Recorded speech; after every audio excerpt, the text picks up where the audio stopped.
Good morning, everyone. How are you all? I hope you all are fine. So, again, I'm here with new chapter number 2, the earth and the changes on it. Students, here I'm going to tell you about weathering, erosion, and deposition, right? And in the same video, you will get to know about the agents of gradations also. So, how they are helpful in weathering, erosion, and deposition, you will get to know. So, listen it very carefully. Are you ready? Let's start. Our first question is, what is weathering? अब weathering होती क्या है? चलो इसको पढ़ने से पहले हम एक एक्टिविटी करते हैं. ये मेरे पास एक ब्लैक शीट है, ठीक है. इस एक ब्लैक शीट पर ये 2 चॉक्स हैं. अब मैं इन 2 चॉक्स को आपस में रब करूंगी तो देखते हैं कि क्या होता है.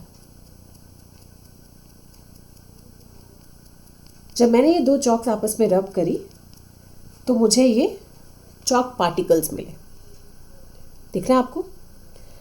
जब तक मैं इस चॉक को आपस में रब करती रहूंगी, ये चॉक पार्टिकल्स निकलते जाएंगे.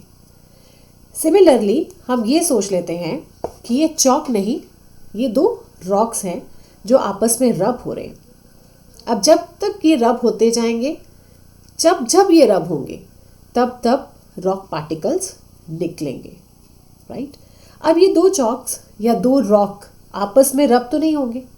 इनको रब करने के लिए हमें या तो वाटर चाहिए, क्योंकि जब वाटर ये स्ट्राइक करेगा तभी आपस में स्ट्राइक करेंगे, right. Water, air, chemical weathering, even plants और एनिमल्स भी वेदरिंग में हेल्पफुल होते हैं. That means weathering caused by wind, water, chemical, plants and animals. So let's read about what is weathering. Weathering is the process when large rocks broken into small pieces. जब बड़े बड़े पत्थर छोटे छोटे पत्थर में टूट जाते हैं उसे weathering कहा जाता है. Water is one way that large rocks can be weathered. जैसे मैंने अभी आपको बताया. अब वाटर कैसे हेल्पफुल होता है वेदरिंग में, देखते हैं. During the day precipitation in a form of rain can fill cracks in rocks.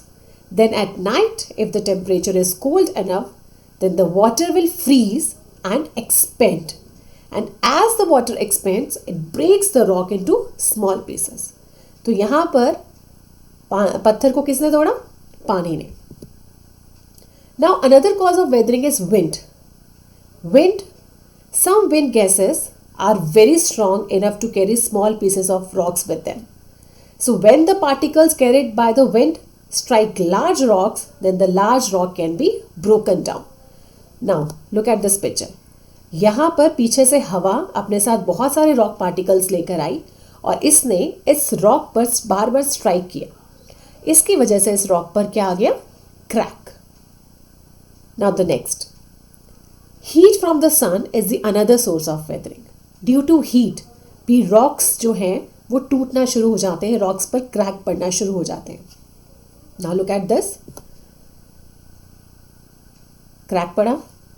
जैसे जैसे हीट बढ़ती जाएगी और जैसे जैसे टाइम प्रोसेस बढ़ता जाएगा, ये जो क्रैक्स हैं ये एक्सपेंड होते जाएंगे. So heat from the sun is another source of weathering. As the sun beats down on earth, moisture is evaporated and creating cracks in the soil. Now, all this type of weathering are the examples of physical weathering. This water, wind, and the heat of the sun.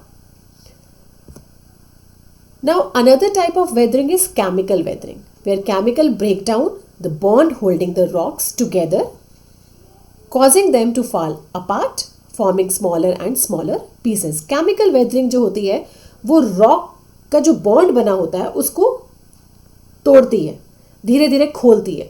तो ये जो आपके सामने picture नज़र आ रही है आप लोगों को, इस तरीके से केमिकल वेदरिंग अफेक्ट करती है रॉक पर. Now what is erosion? Students, before telling you erosion, I just like to tell you about gradation. Gradation means leveling of land. You know, now there are two types of gradation. One is aggradation and second one is degradation. अग्रेडेशन क्या होता है?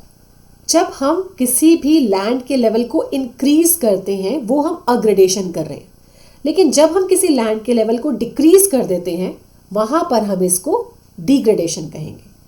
Suppose करिए for example, एक छोटा सा example, हमने एक जगह से सॉइल निकाली और दूसरी जगह पे ट्रांसफ़र कर दी. जिस जगह से हमने निकाल कर हमने लैंड के लेवल को कम किया वहाँ पर हुआ डिग्रेडेशन, और जिस जगह पर हमने सॉइल को डाला और लैंड के लेवल को इंक्रीज किया वो हुआ aggradation. Right. So this is degradation and aggradation. They are the parts of gradation. Right.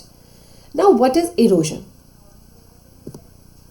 Students, as we all know that weathering breaks large rocks into smaller pieces. Now, erosion is the movement of pieces of rock. जब वो टूटे हुए pieces जो टूट जाते हैं, जो weathered pieces हैं, वो जब एक जगह से दूसरी जगह पर जाते हैं उसे हम erosion कहते हैं. यानी कि the movement of weathered rocks by natural forces. For example, wind, water, ice. This is erosion. So there are number of ways that the particles can move from one place to the another. So first is water erosion. So water is helpful to erode the weathered rocks from one place to another. How? Running water can pick up rocks and move them downstream. The erosion is in running water creates river deltas. Now wind can change the shape of rock, you know. Erosion also happens when wind picks up small particles and move them. Even sandstorms are large gusts of wind carrying sands. जब sandstorms आते हैं तो वो भी अपने साथ बहुत सारी sand एक जगह से दूसरी जगह पर shift कर देते हैं, erode कर देते हैं. And waves can also move sediment from one place to another.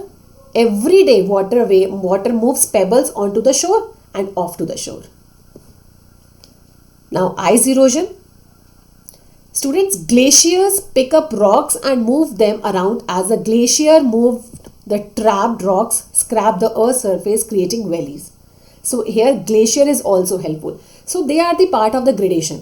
You know, wind, water, glacier, waves, they all are the parts of the gradation, agents of the gradations. Now what is deposition? हमने पढ़ लिया कि weathering क्या होता है. Weathering बड़े बड़े rocks छोटे छोटे रॉक पार्टिकल्स में टूट जाते हैं. Erosion the movement of weathered rocks by the natural forces. For example by the wind, by the sea, by the water, by ice is erosion.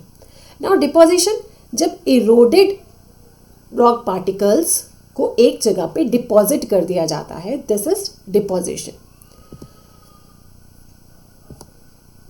Deposition refers to laying down of sediments which have been carried from distant parts of Earth's surface by the various agents of gradation. जो दूसरी जगह से लाई जाती है उसको एक जगह पर lay down कर दिया जाता है. And the continuous process of deposition results in the formation of soil. Now deposition is the putting down or depositing of sediments, soil and rocks. Deposition by water can form deltas. Deposition by glacier may cause moraines. So students, that's all for today's video. I hope you learn something, and always remember, no regret, always love. Thank you. Bye-bye.